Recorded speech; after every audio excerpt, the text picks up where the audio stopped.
Denson, and I'll be telling you about Newton's third law for our group project for Part C. First, I'll be talking about the original process. So in the original process, it was more like Newton studied motion using simple tools like pendulums, cannon recoil, and rolling balls. His lab was basic, just like wooden tables and hand-built instruments, really. But his careful observations helped him discover that every action has an equal and opposite reaction. That's basically what slide 1 is about. And then in my picture, I put the cannon and the recoil or whatever. And the second slide, I talk about the original motivation. Newton faced problems like friction, limited tools, and no modern measuring devices. And safety wasn't great either. So the experiments with heavy objects and cannons were risky. And even so, his reasoning and math allowed him to overcome these challenges because he was like a really smart guy. So. The original benefits. Wait, where am I? Hold on, sorry. Oh yeah. The original benefits of Newton's third law was that it improved mechanics and helped early scientists design better bridges, ships, and machines. It even inspired new fields of science like rocket science and aerodynamics, shaping the foundation of modern physics. So for the modern process, today's physics lab uses computers, sensors, and air tasks to study motion. A common experiment used was carts that push together, showing equal and opposite forces in perfect precision, I guess. When I don't know how to explain it really, but I have the visual right here. So there's one cart, and once this cart hits this cart and it creates force, it'll move faster. Modern differences for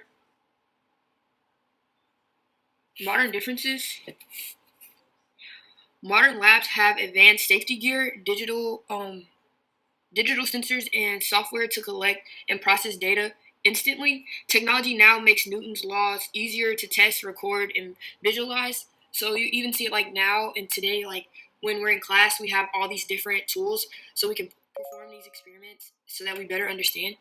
And yeah, so Newton's law has made physics easier for everyone to understand, not just scientists.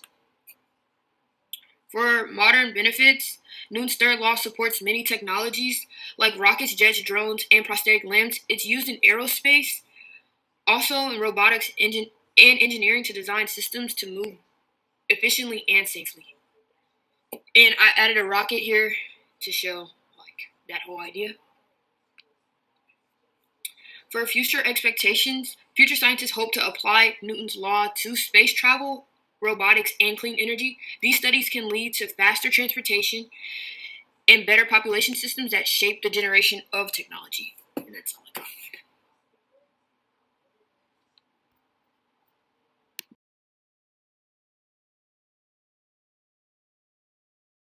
Dorothy Reyes, and I'll be going over Newton's third law of motion.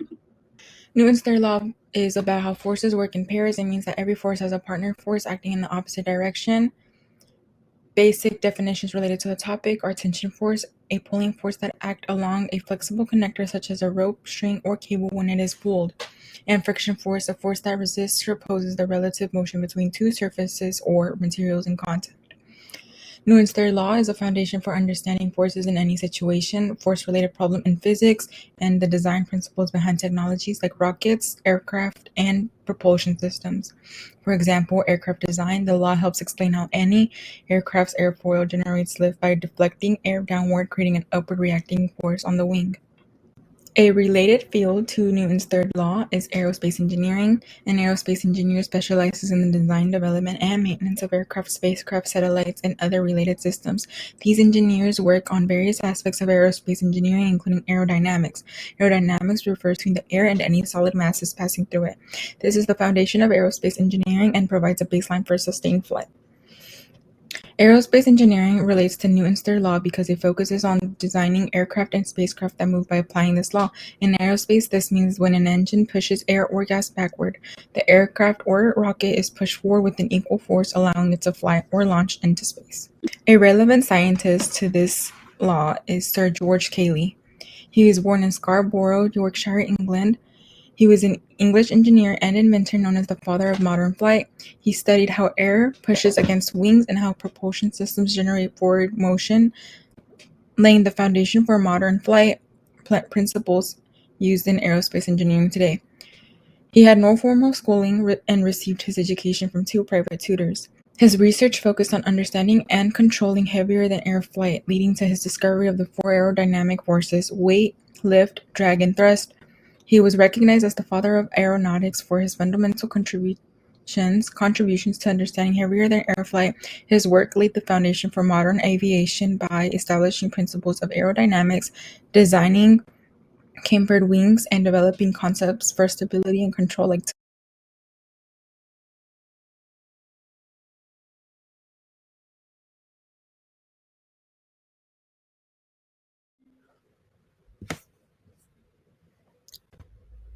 modern differences describe modern advancements. Newton's third law is now used in rocket and jet propulsion, helping spacecraft and airplanes move efficiently. Modern protections and safety. Equipment is secured on stable surfaces, and experiments with motion use protective barriers. Students and scientists follow strict safety guidelines and are trained before performing any tests. Modern information gathering includes online databases and simulations allow scientists to gather results from labs worldwide. Modern information processing includes AI and simulations to predict how forces will react in different conditions. Modern benefits of research. Research on Newton's third law helps improve transportation systems like cars, airplanes, and rockets.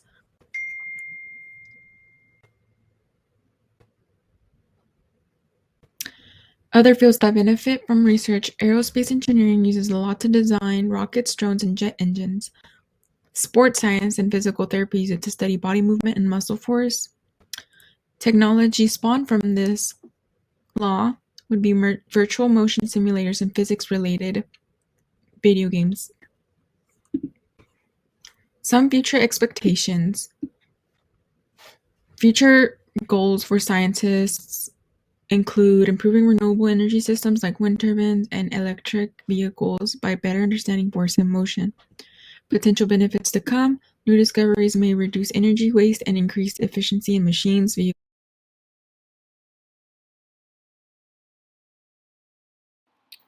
Hello, my name is Brett Black, and this is for my Part C Newton's Third Law for physics. For the original process, it was just kind of the original lab experience was very rough. It was small spaces, dirty. Nothing was really up to standard. Everything was kind of uh, basic, very old, not very reliable. So a lot of the time, measurements were off, and they were kind of like estimated and not actual. Um, Go off that, the lab equipment, like they were pendulums and weights and using levers to observe, his study. But nothing was really great. Like one example of like his lab equipment was he rolled a ball into another one and just noted how they reacted. His original experimental like procedures, he relied more on observation and reasoning than like precise measurements, and that was just due to his tools back then. Because in the 1600s, they didn't have like all the technology to have precise measurements. Some of the original difficulties was just he was the first one to really do it, so his scientific understanding of motion was influenced by older studies and that weren't actually accurate, and he just had to figure them out by himself. It made it very difficult for him. Uh, Safety issues back then. I mean, dude, there was no safety. There wasn't anything at all. It was whatever was in there was in there, and if it hurt somebody, it hurt somebody. They were handling heavy weights, and If it dropped on someone's foot, I mean, so it dropped on someone's foot. They did not care. There was no safety precautions or anything at all. His issues with his equipment, I mean, like I said earlier, it's just unreliable. It wasn't accurate. He left it up to reasoning and assumptions. It was just eyeballing it pretty much.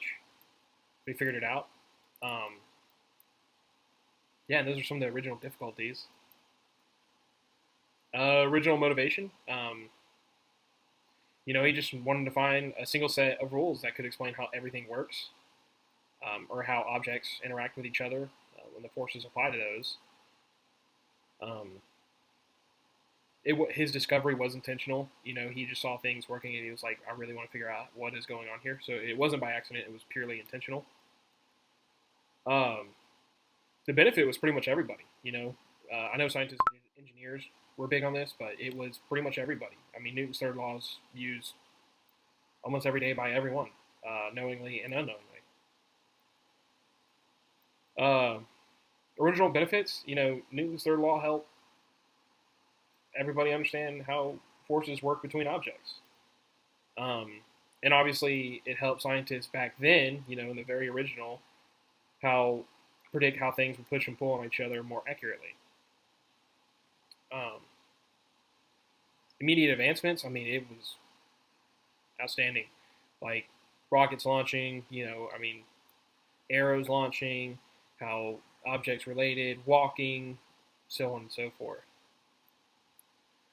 The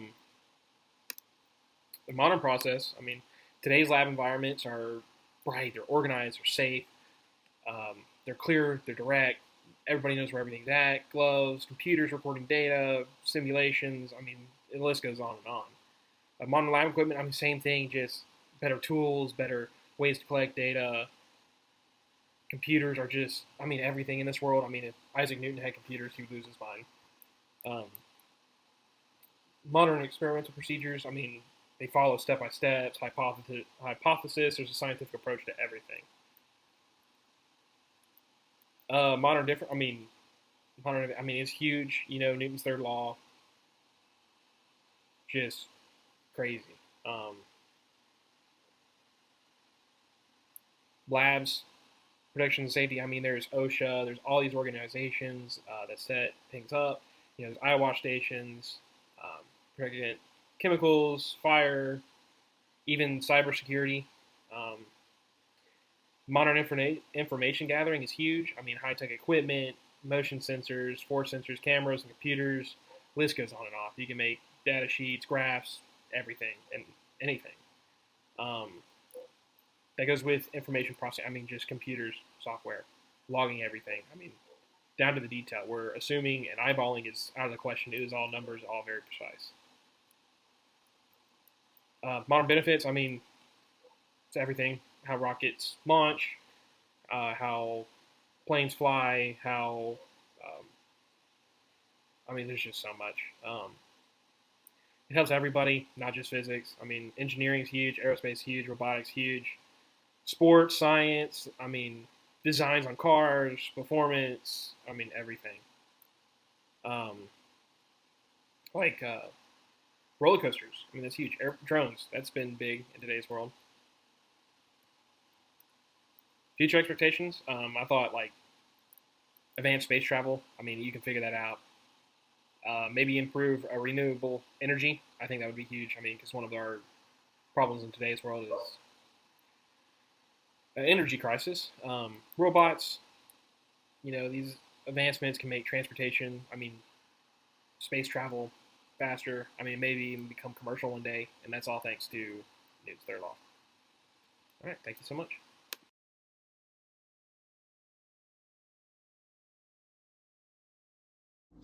Okay. Starting with original process, specifically on lab environment. So early scientists worked in very simple laboratory environments. Most experiments took place on wooden tables, stone surfaces, or smooth floors where rolling objects could be observed. Lighting came from daylight or candles, which made close observation very important. Researchers relied on hand-drawn sketches and written notes to record ideas because photography didn't exist. The environment wasn't perfectly clean or controlled, so friction, dust, or uneven surfaces often affected results. These early spaces were more like improvised workrooms than modern sterile labs. Moving on to lab equipment, scientists used very basic tools, wooden balls, pendulums made from string and metal weights, rolling carts with simple wheels, and ramps carved from wood. They sometimes used Canon setups to study recall. Timing devices included sand timers and swinging pendulums because precise clocks were rare. There were no digital sensors or graph-making devices. Because of this, equipment had to be reused many times to check for consistent patterns. Tools were handmade, so accuracy depended heavily on craftsmanship. Next, we'll talk about experimental procedures. Original experimental procedures focused on repeated observation. Researchers rolled carts into each other to see how motion transferred during collision. They swung pendulums to strike another pendulum and watched both objects move afterwards. They also fired cannons and carefully studied the recall kicking backwards. These experiments showed that whenever one object pushed another, the other object responded with an opposite push. Because measurements were limited, procedures relied heavily on comparing how far objects moved, how fast they appeared to accelerate, and whether the behavior repeated consistently across trials. Next, we'll move along to original difficulties. Starting with initial hurdles. One of the biggest hurdles was convincing others that forces always came in pairs. People originally expected only the main object to move, not both. Without mathematical proof or sensors, early results looked inconsistent. Different surfaces produced different collisions outcomes, which confused many researchers. It was also difficult to isolate forces from mass, so heavier objects sometimes appeared to push back more. Moving on to safety issues, using cannons or even gunpowder created real damage. Recoil could break wood mounts or injure observers if they didn't brace properly. Pendulums made of metal weight could swing unpredictably and hit hands or equipment. Fire from candles caused accidents in crowded workrooms because lab safety wasn't standardized. Early experimenters learned most from that trial and error. Moving along to equipment issues. So wooden wheels, worn string, rough tracks, and irregular surface all changed the results unexpectedly. Friction slowed objects in ways early scientists didn't fully understand. Timing methods were inconsistent, and angles of ramps varied slightly each test. With man-made tools, even two seemingly identical items behaved differently. And then information processing issues would be that scientists had to rely on written description and hand sketches. There was no way to create precise graphs or store motion data. Sharing results between academics took weeks or months by letters. Miscommunication caused disagreements about conclusions, slowly accepting of Newton's third law. So in the picture, as you see, we have Isaac Newton in an antique lab, and it seems as if maybe the Bunsen burner or a candle may have fell over and caused a fire in the lab. That is something that, it still happens today, but it is less common because we do not use candles. We do use Bunsen burners, but we also take precaution in order to prevent things like that from happening. Moving along to original motivation. So the goals of the scientists, they wanted to explain why objects move the way that they did during collisions, push and recoils. They aimed to create universal laws that apply to everything from falling apples to moving ships. The goal was to describe motion in a consistent way that future investors and engineers and inventors could trust. They wanted to replace guessing with predictable rules. Newton's third law was most intentional. Scientists set out to understand motion, collision, and momentum transfer. However, some observations like cannon recoil appeared more accidental because they came from real-world military problems rather than planned lab work. Moving on to who was expected to benefit from this, we are looking at military engineers, sailors, machine builders. They were among the first group expected to benefit. Understanding recoil helped make cannons safer on wooden ships. Builders of mechanical devices needed to know how forces reacted within machines. Over time, society as a whole benefited because these concepts helped create safety structures, vehicles, and tools. Down here, as you can see, there is a wooden boat with cannons, and this would not always be possible without the Newton's third law and doing more, learning a little bit more on how to structurally fire a cannon without damaging the wood or catching it on fire, or just different things like that. And then right here we have a Newton's car. It is basically an example of like Newton's third law of motion because it describes car movement and interactions as an action-reaction pair. So basically the balloon is filled with air. Once the air is let out, the car will move forward. So it's an action-reaction car. And that is, in a way, how the third law, Newton's third law, helped and it was beneficial for vehicles. Moving along, next we have original benefits. So the immediate benefits, the biggest immediate benefit was finally having a rule that explained recoils, collisions, and momentum exchange. Engineers could design ship cannons with better support structures. Scientists no longer had to rely on vague explanations like, oh, it's just a natural motion. Moving along to immediate advances, so mechanical engineers and classical mechanics advanced quickly. Newton's third law helped formalize physics and turned it into a mathematical science. Researchers could now calculate how two objects interacted instead of only describing motion verbally. Advance in other fields, so in navigation, understanding force interactions helped improve ship control and stability. In structural engineering, builders began accounting for reaction forces in beams and supports. Early ballistics also developed faster because recall effects became predictable, basically. Advance in brand new fields.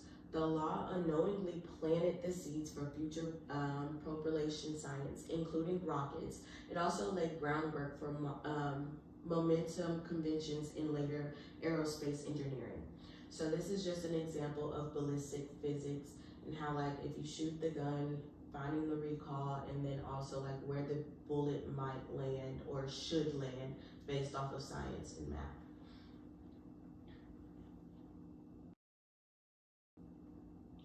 Modern process, lab environment. So today's labs are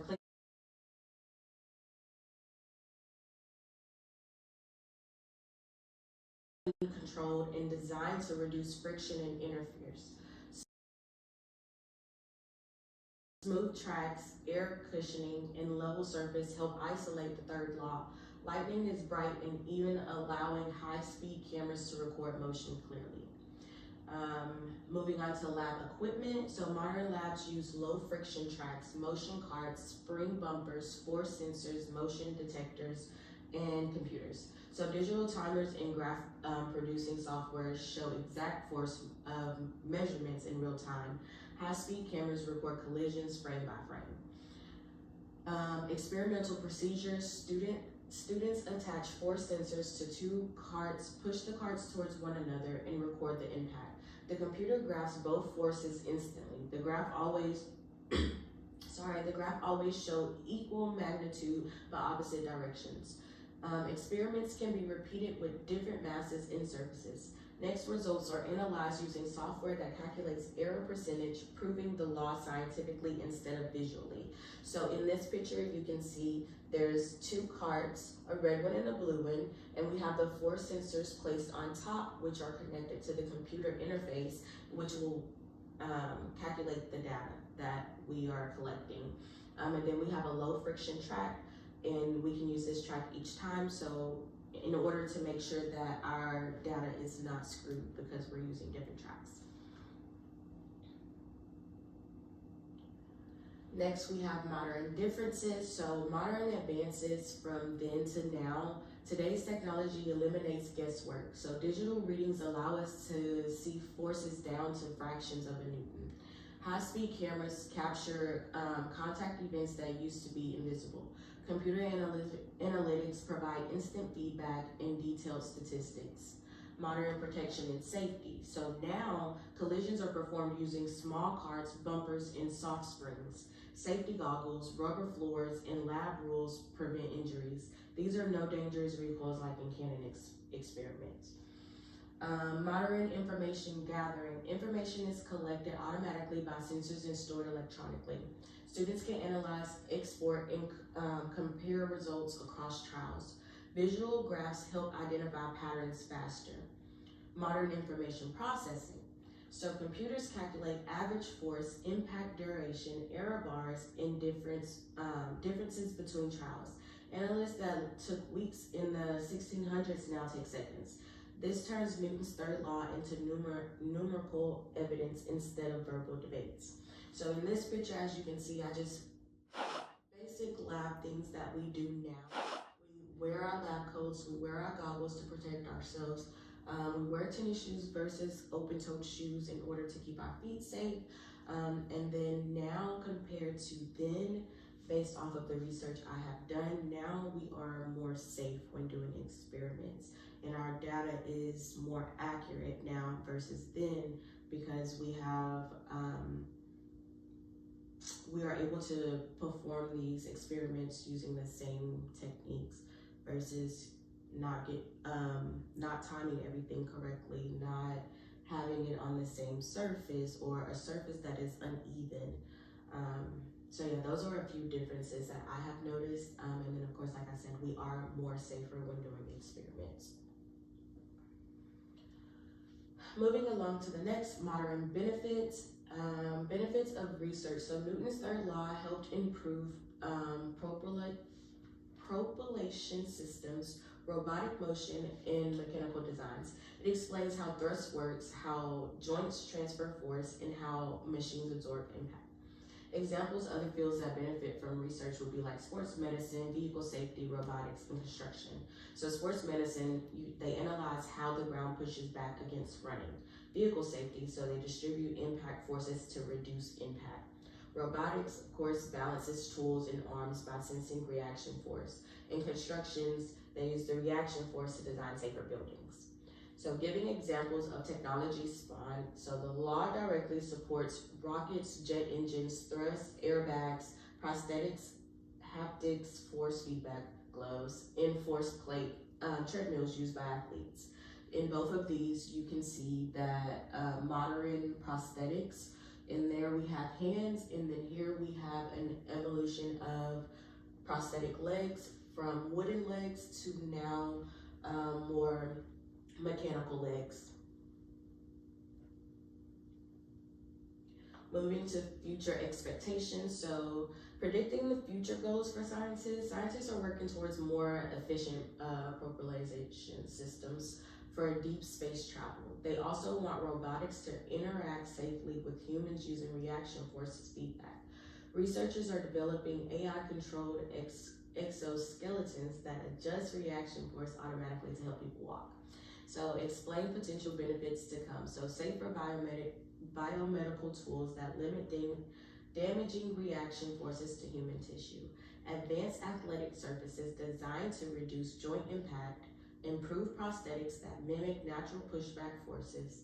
Better virtual reality gloves that simulate realistic touch. And ion propulsions for spacecraft using tiny reaction forces over long distance. So Newton's third law will continue shaping how humans move, explore space, and interact with machines.